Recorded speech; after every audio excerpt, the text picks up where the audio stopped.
The golden calf. When God revealed himself on Mount Sinai, all Israel sang a song of jubilation to the Lord, for their faith in God was on this occasion without bounds, and was never again repeated except possibly at the time of the Messiah, when they likewise will cherish his firm faith. The angels too rejoiced with Israel, only God was downcast on this day and sent his voice out of thick darkness in token of his sorrow. The angels then said to God, "Is it not with joy that you have created your own?" But God replied, "You do not know what the future will bring." He knew that 40 days later Israel would give lie to the words, "You shall have no other gods before me," and would adore the golden calf. And truly, God had sufficient cause to grow sad at this thought, for the worship of the golden calf had more disastrous consequences for Israel than any of their other sins. God had resolved to give life everlasting to the nation that would accept the Torah. Hence, Israel, upon accepting the Torah, gained supremacy over the angel of death, but they lost this power when they worshipped the golden calf. As a punishment for this, they were doomed to the study of the Torah in suffering and bondage, in exile and unrest, amid hardships of life and burdens, until, in the Messianic time and in the future world, God will compensate them for all their sufferings. But until that time, there is no sorrow that falls to Israel's lot that is not in part a punishment of their worship of the golden calf. Strange as it may seem that Israel should set out to worship this idol at the very time when God was busied with the preparation of the 2 tables of the law, still the following circumstances are to be considered.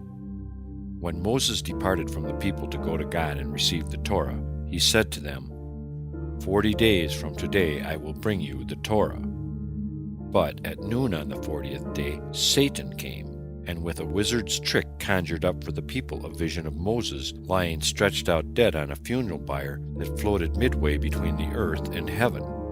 Pointing to it with their fingers, they cried, "This is the man Moses that brought us up out of the land of Egypt." The magicians, James and Jambres, then appeared before Aaron, saying, "The Egyptians want to carry their gods about with them, to dance and play with them, that each might be able to behold his gods. And now we desire that you should make us a god such as the Egyptians have." When Hur, the son of Miriam, whom Moses during his absence had appointed joint leader of the people with Aaron, owing to his birth which placed him among the notables of high rank, beheld this, he said to them, "O you frivolous ones, are you no longer mindful of the many miracles God has wrought for you?" In their wrath, the people killed this pious and noble man, and, pointing out his dead body to Aaron, they said to him, threateningly, "If you will make us a god, well and good. If not, we will dispose of you as of with him." Aaron had no fear for his life, but he thought, if Israel were to commit so terrible a sin as to slay their priest and prophet, God would never forgive them. He was willing rather to take a sin upon himself than to cast the burden of so wicked a deed upon the people. He therefore granted them their wish to make them a god, but he did it in such a way that he still cherished the hope that this thing might not come to pass. Hence he demanded from them not their own ornaments for the fashioning of the idol, but the ornaments of their wives, their sons, and their daughters, thinking, "If I were to tell them to bring me gold and silver, they would immediately do so. So I will demand the earrings of their wives, their sons, and their daughters, and through refusal to give up their ornaments, the matter may come to nothing." But Aaron's assumption was only in part true. The women, indeed, did firmly refuse to give up their jewels for the making of a monster that is of no assistance to his worshippers. As a reward for this, God gave the new moons as holidays to women, and in the future world, too, they will be rewarded for their firm faith in God, in that, like the new moons, they too may be rejuvenated monthly. But when the men saw that no gold or silver for the idol was forthcoming from the women, they drew off their own earrings, that they wore in Arab fashion, and brought these to Aaron. No calf would have shaped itself out of the gold of these earrings if a disaster had not occurred through an oversight of Aaron. For when Moses, at the exodus of Israel from Egypt, set himself to lifting the coffin of Joseph out of the depths of the Nile, he employed the following means. He took 4 leaves of silver and engraved on each the image of one of the beings represented at the celestial throne: the lion, the man, the eagle, and the bull. He then cast on the river the leaf with the image of the lion, and the waters of the river became tumultuous and roared like a lion. He then threw the leaf with the image of the man, and the scattered bones of Joseph united themselves into an entire body. And when he cast the 3rd leaf with the image of the eagle, the coffin floated up to the top. As he had no use for the 4th leaf of silver with the image of the bull, he asked a woman to store it away for him while he was occupied with the transportation of the coffin, and later forgot to reclaim the leaf of silver. This was now among the ornaments that the people brought to Aaron, and it was exclusively owing to this bull's image of magical virtues that a golden bowl arose out of the fire into which Aaron put the gold and silver. When the mixed multitude, those people not of Hebrew descent, that had joined Israel in their exodus from Egypt, saw this idol conducting itself like a living being, they said to Israel, "This is your God, O Israel." The people then went to the 70 members of the Sanhedrin and demanded that they worship the bull that had led Israel out of Egypt. "God," said they, "did not deliver us out of Egypt, but only this bull, who had in Egypt been in captivity." The members of the Sanhedrin remained loyal to God and were soon cut down by the rabble. The 12 heads of the tribes did not answer the summons of the people any more than the members of the Sanhedrin, and were therefore rewarded by being found worthy of beholding the divine vision. But the people worshipped not only the golden calf, they made 13 such idols, 1 each for the 12 tribes and 1 for all of Israel. More than this, they employed manna, which God in his mercy did not deny them even on this day, as an offering to their idols. The devotion of Israel to this worship of the bull is in part explained by the circumstance that while passing through the Red Sea, they beheld the celestial throne, and most distinctly the 4 creatures about the throne. They saw the ox. It was for this reason that they hit upon the notion that the ox had helped God in the exodus from Egypt, and for this reason they wished to worship the ox along with God. The people then wanted to erect an altar for their idol, but Aaron tried to prevent this by saying to the people, "It will be more reverential to your God if I build the altar in person." For he hoped that Moses might appear in the meantime. His expectation, however, was disappointed, for on the morning of the following day, when Aaron had at length completed the altar, Moses was not yet at hand, and the people began to offer sacrifices to their idol, and to indulge in lewdness. Moses blamed for Israel's sin. When the people turned from God, God said to Moses, who was still in heaven, "Go, get down, for your people, which you have brought out of the land of Egypt, have corrupted themselves." Moses, who until then had been superior to the angels, now, owing to the sins of Israel, feared the angels greatly. The angels, hearing that God meant to send Moses from his presence, wanted to kill him, and only by clinging to the throne of God, who covered him with his mantle, did he escape. He had a particularly hard trouble with the 5 angels of destruction, Kezeph, Aph, Hema, Mashit, and Haran, whom God had sent to annihilate Israel. Moses then went to the 3 patriarchs, Abraham, Isaac, and Jacob, and said to them, "If you are men who are participators in the future life, stand by me in this hour, for your children are as sheep led to the slaughter." The 3 patriarchs united their prayers with those of Moses, who said to God, "Have you not made a vow to these 3 to multiply their seed as the stars, and now they are to be destroyed?" In recognition for the merits of these 3 pious men, God called away 3 of the angels of destruction, leaving only 2. Then Moses further importuned God, "For the vow you have made to Israel, take from them the angel Mashit." And God granted his prayer. Moses continued, "For the vow you made to me, take from them the angel Haran." God now stood by Moses, so that he was able to conquer this angel, and he thrust him down deep into the earth, in a spot that is in the possession of the tribe of Gad, and there held him captive. So long as Moses lived, this angel was held in check by him. Even when Israel sinned, he could not rise out of the depths and destroy Israel. All Moses had to do was utter the name of God, and Haran, or as he is sometimes called, Peor, was drawn once more into the depths of the earth. At Moses' death, God buried him opposite the spot where Peor is bound.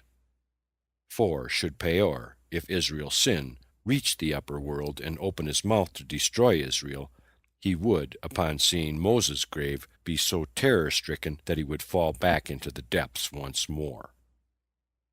Moses managed the angels of destruction, but it was a more difficult matter to appease God in his wrath. He addressed Moses harshly, saying, "The grievous sins of men once caused me to go down to earth to see their doings. Do you likewise go down from heaven now. Only for Israel's sake have I caused this honor to fall on you. But now that Israel has become disloyal to me, I have no further reason to distinguish you." Moses answered, "O Lord of the world, not long ago you said to me, 'Come now, I will send you to bring my people out of Israel.' And now you call them my people? No, whether pious or sinful, they are your people still. What will you do with them?" God answered, "I will consume them, and I will make of you a great nation." "O Lord of the world," replied Moses, "if a three-legged bench has no stability, how then can the one-legged stand? Do not do this, I implore you. Consider the prophecies of the Egyptian magicians, who predicted to their king that their star Ra would move as a sign of blood and death before the Israelites. Do not allow their prediction to become true." Then he began to implore mercy for Israel. "Consider their readiness to accept the Torah, whereas the sons of Esau rejected it." God, "But they transgressed the precepts of the Torah. At first they were loyal to me, then instantly sent to work to make themselves the golden calf." Moses, "Consider that when in your name I went to Egypt and announced your name, they at once believed in me, and bowed down their heads and worshipped you." God, "But they now bow down their heads before their idol." Moses, "Consider that they sent you their young men to offer you burnt offerings." God, "They now offer sacrifices to the golden calf." Moses, "Consider that on Sinai they acknowledged you are their God." God, "They now acknowledge the idol as their God." All these arguments with God did not help Moses. He even had to put up with having the blame for the golden calf laid on his shoulders. "Moses," said God, "when Israel was still in Egypt, I gave you the order to lead them out of the land, but not to take with you the mixed multitude that wanted to join them. But you, in your clemency and humility, persuaded me to accept the penitent that do penance, and take with you the mixed multitude. I did as you begged me, although I knew what the consequences would be. It is now these people, your people, that have seduced Israel to idolatry." Moses now thought that it would be useless to try to secure God's forgiveness for Israel, and was ready to give up his intercession, when God, who in reality meant to preserve Israel, but only wanted to hear Moses pray, now spoke kindly to Moses to let him see that he was not quite inaccessible to his exhortations, saying, "Even in Egypt I foresaw what this people would do after their deliverance. You foresaw only the receiving of the Torah on Sinai, but I foresaw the worship of the calf as well." With these words, God let Moses understand that the defection of Israel was no surprise to him, as he had considered it even before the exodus from Egypt. Hence, Moses now gathered new courage to intercede for Israel. He said, "O Lord of the world, Israel has indeed created a rival for you in their idol, and you are angry with them. The calf, I suppose, shall bid stars and moon to appear, while you make the sun to rise. You shall send the dew, and he will cause the wind to blow. You shall send down the rain, and he shall bid the plants to grow." God, "Moses, you are mistaken like them, and do not understand that the idol is absolutely nothing." "If so," said Moses, "why are you angry with your people for that which is nothing?" "Besides," he continued, "you said yourself that it was chiefly my people, the mixed multitude, that was to blame for this sin. Why then are you angry with your people? If you are angry with them only because they have not observed the Torah, then let me vouch for the observance of it on the part of my companions, such as Aaron and his sons, Joshua and Caleb, Jair and Machir, as well as many pious men among them, and myself."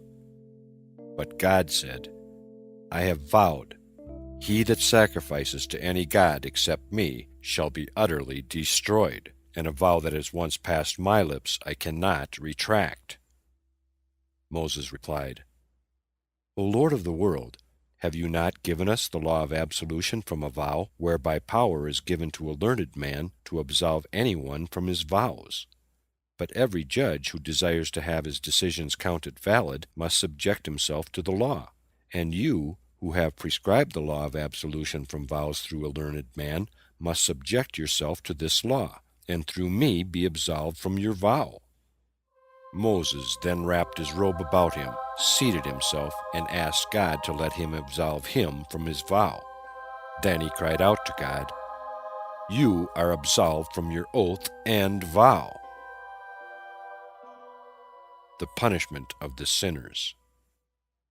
When Moses descended from Sinai, he found his true servant Joshua, who had waited for him on the slope of the mountain all the 40 days which Moses had stayed in heaven, and together they went to the encampment. On approaching it, they heard cries of the people, and Joshua remarked to Moses, "There is a noise of war in the camp." But Moses replied, "Is it possible that you, Joshua, who are one day destined to be the leader of 60 myriads of people, cannot distinguish among the different kinds of noise? This is no cry of Israel conquering, nor of their defeated foe, but the adoration of an idol." When Moses had come close enough to the camp to see what was going on there, he thought to himself, "How can I give them the law and enjoin upon them the prohibition of idolatry? Then, for the very trespassing of which, heaven will inflict capital punishment on them." So, instead of delivering the tablets, he tried to turn back. But the 70 elders pursued him and tried to wrestle the tablets from Moses. But his strength excelled that of all of the 70 others, and he kept the tablets in his hands, although they were 70 seah in weight. All at once, however, he saw the writing vanish from the tables, and at the same time became aware of their enormous weight, for while the celestial writing was on them, they carried their own weight and did not burden Moses. But with the disappearance of the writing, all this changed. Now, all the more, Moses felt loath to give the tablets with their contents to Israel, and besides, he thought, if God prohibited one idolatrous Israelite from partaking of the Passover feast, how much more would he be angry if I were now to give the Torah to an idolatrous people? So, without consulting God, he broke the tablets. God, however, thanked Moses for breaking them. Hardly had Moses broken them when the ocean wanted to leave its bed to flood the world. Moses now took the calf which they had made and burned it in the fire, and ground it into powder and threw it on the water, saying to the waters, "What would you do on the dry land?" And the waters said, "The world stands only through the observance of the Torah, but Israel has not been faithful to it." Then Moses said to the water, "All those who committed idolatry shall be yours. Are you now satisfied with these thousands?" The waters were not to be appeased by the sinners that Moses cast into them, and the ocean would not retreat to its bed until Moses made the children of Israel drink of it. The drinking of these waters was one of the forms of capital punishment that he inflicted upon the sinners, when, in answer to Moses' call, "Who is on the Lord's side? Let him come to me," all the sons of Levi gathered themselves together with him, they who had not partaken in the adoration of the golden calf. Moses appointed these Levites as judges. whose immediate duty was to inflict the lawful punishment of decapitation on all those who had been seen by witnesses to be seduced to idolatry after they had been warned not to do so. Moses gave the command as though he had been commissioned to do so by God. This was not actually so, but he did it in order to enable the judges appointed by him to punish all the guilty in the course of one day, which otherwise, owing to the procedure of Jewish law, could not well have been possible. Those who, according to the testimony of witnesses, had been seduced to idolatry, but who could not be proven to have been warned beforehand, were not punished by temporal justice. They died of the water that Moses forced them to drink, for this water had the same effect as the curse-bearing water upon the adulterous woman. But those sinners against whom no witness appeared did not escape their fate, for upon them God sent the plague to carry them off. Moses intercedes for the people. Those who were executed by these judgments numbered 3,000, so that Moses said to God, O Lord of the world, just and merciful are you, and all your deeds are deeds of integrity. Shall 600,000 people, not to mention all those below 20 years of age, and all the many converts and slaves, perish for the sake of 3,000 sinners? God could no longer withhold his mercy, and determined to forgive Israel their sins.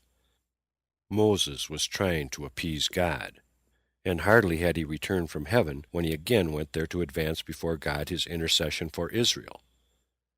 He was ready to sacrifice himself for the sake of Israel, and as soon as the punishment had been visited on the sinners, he turned to God with the words, O Lord of the world, I have now destroyed both the golden calf and its idolaters. What cause for ill feeling against Israel can now remain? The sins they committed came to pass because you heaped gold and silver on them, so that the blame is not wholly theirs. Yet now, if you will, forgive their sin, and if not, take me, I pray you, out of your book which you have written. These bold words of Moses were not without consequences, for although God replied, Whoever has sinned against me I blot out of my book, still it was on account of these words that his name was omitted from one section of the Holy Scripture. But for Israel, his words created an instant change of feeling by God, who now addressed them kindly and promised that he would send his angel who would lead the people into the promised land. These words indicated to Moses that God was not yet entirely appeased, and he could further see this in the punishment that fell on Israel that day.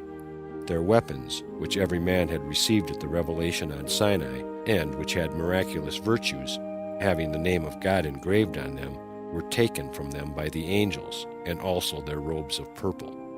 When Moses saw from this that God's wrath was still on Israel, and that God desired to have nothing further to do with them, he removed his tent a mile away from camp, saying to himself, The disciple may not have relations with people whom the master has excommunicated.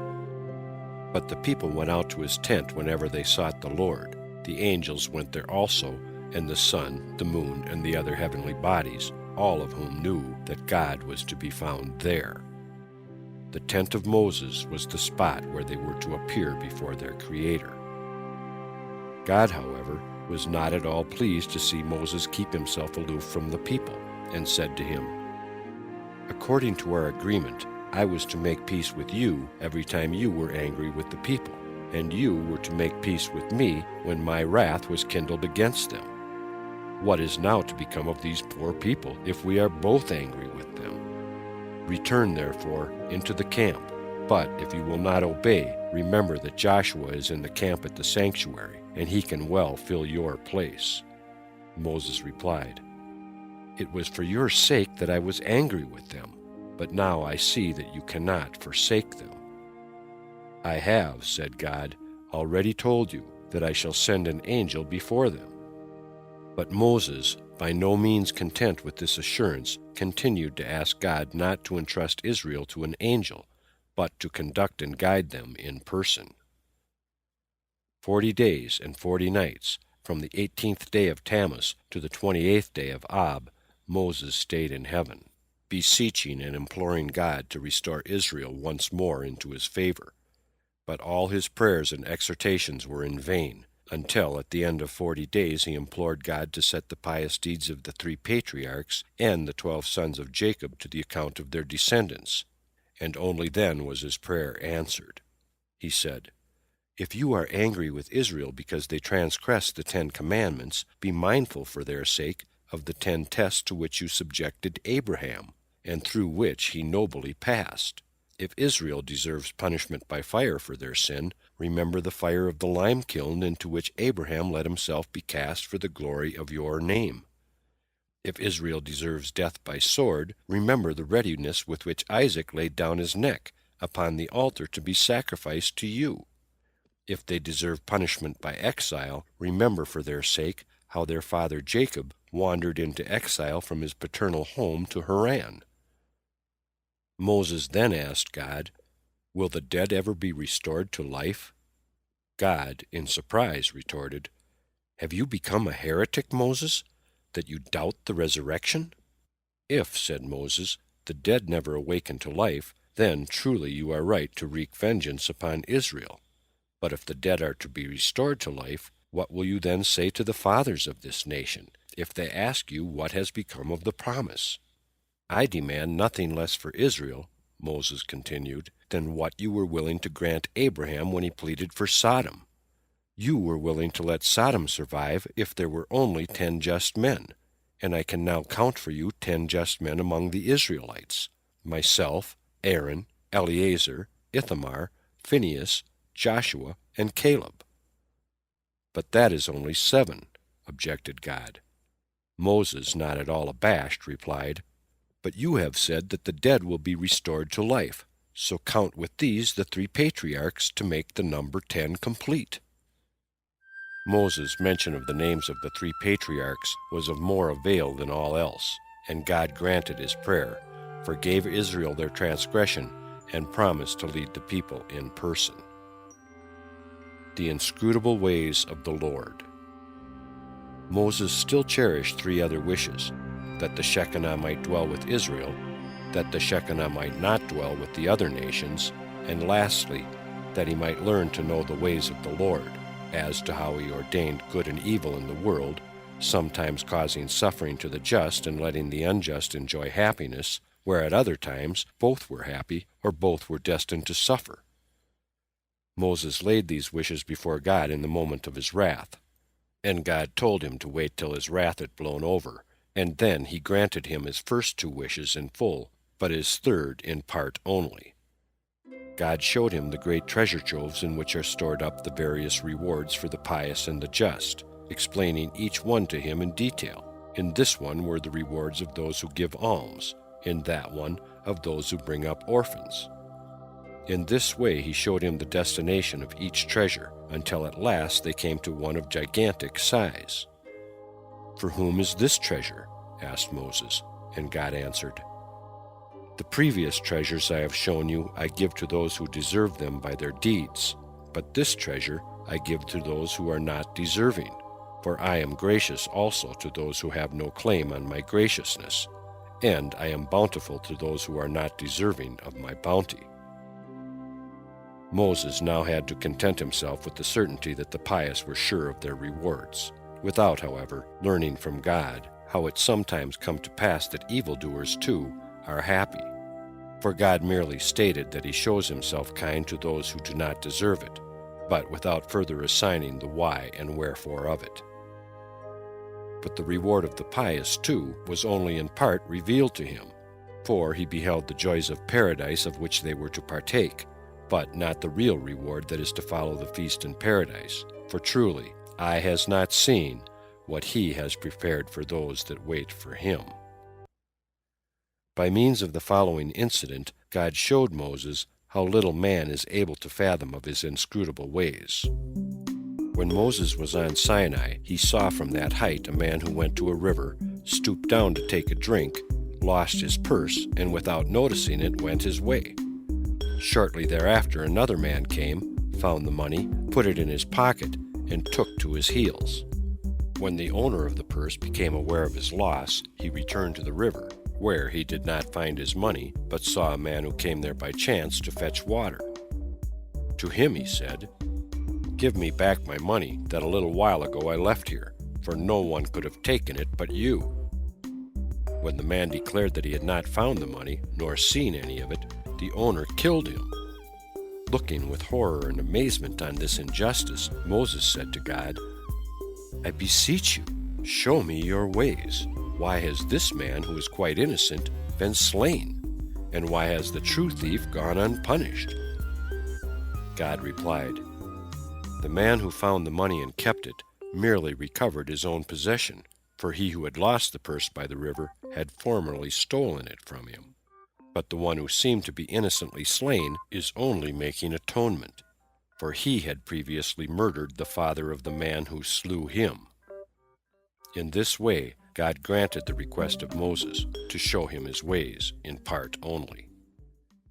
He then let him look into the future, and let him see every generation and its sages, every generation and its prophets, every generation and its expounders of Scripture, every generation and its leaders, and every generation and its pious men.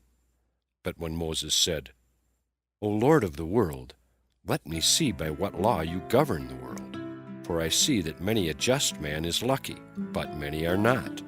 Many a wicked man is lucky, but many are not. Many a rich man is happy, but many are not. Many a poor man is happy, but many are not." Then God answered, "You cannot grasp all the principles which I apply to the government of the world, but some of them I will impart to you. When I see human beings who have no claim to expectations from me, either for their own deeds or for those of their fathers, but who do pray to me and implore me, then I grant their prayers and give them what they require for subsistence." Although God had now granted all of his wishes, still Moses received the following answer to his request: "I beseech you, show me your glory." God replied, "You may not behold my glory, or else you would perish.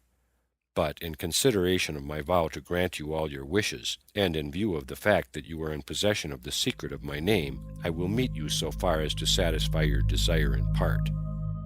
Lift the opening of the cave, and I will bid all the angels that serve me to pass in review before you. But as soon as you hear the name which I have revealed to you, know that I am there, and bear yourself bravely and without fear."